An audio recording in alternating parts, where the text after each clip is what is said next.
Absolute alcohol is prepared by vacuum distillation, azeotropic distillation, steam distillation, D none of दी।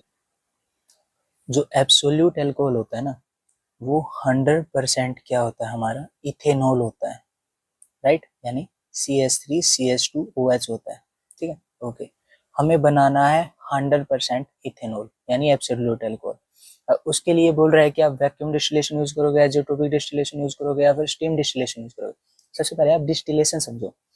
जब आप higher class में जाओगे ना, जैसे बैचलर या मास्टर में, तो वहाँ पे है ना आपको ये डिस्टिलेशन वाले प्रोसेस दिखाए जाएंगे। एक राउंड बॉटम फ्लास्क ली जाएगी आपकी, ठीक है, उसमें आपको एक मिक्सचर डाला जाएगा, ठीक है, ऐसे इथेनॉल का, वाटर का, किसी का मिक्सचर डाला जाएगा, ठीक है। उसके साथ एक इस टाइप से एक ऐसे कंडेंसर को लगा दिया जाएगा, ठीक है। उस कंडेंसर के साथ यहाँ पे बॉइलिंग पॉइंट लगा दिया जाएगा और इसको एक ब्रीड कंडेंसर के साथ कनेक्ट कर दिया जाएगा, ठीक है, ओके। और एक इनलेट आउटलेट की एक उसके सिंक के साथ, पानी के साथ, सिंक का जो पानी है, ठीक है, उस टैप के साथ कनेक्ट कर दिया जाएगा इनलेट आउटलेट को, ठीक है, ओके। और नीचे से यहाँ पे क्या लगा दिया जाएगा, बर्नर लगा दिया जाएगा, ठीक है, ओके। यहाँ से फ्लेम आएगी, ठीक है। और जैसे जैसे ये बर्न होगा टेम्परेचर इसका बढ़ेगा।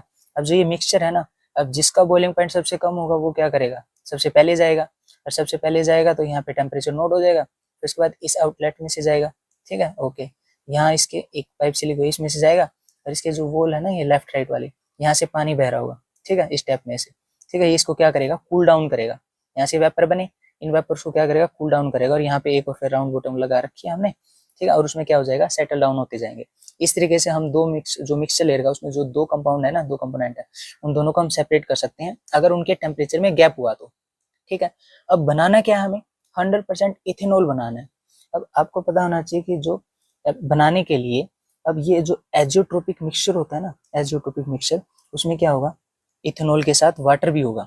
अब इथेनॉल के साथ अगर वाटर होगा तो इनके बॉइलिंग पॉइंट में ज्यादा डिफरेंस नहीं होगा, तो इनका एक कांस्टेंट बॉइलिंग क्या होगा। अब एजियोट्रोपिक है तो ऑब्वियस सी बात है, ये क्या बनाने के, एजियोट्रोप, वाटर और इथेनॉल।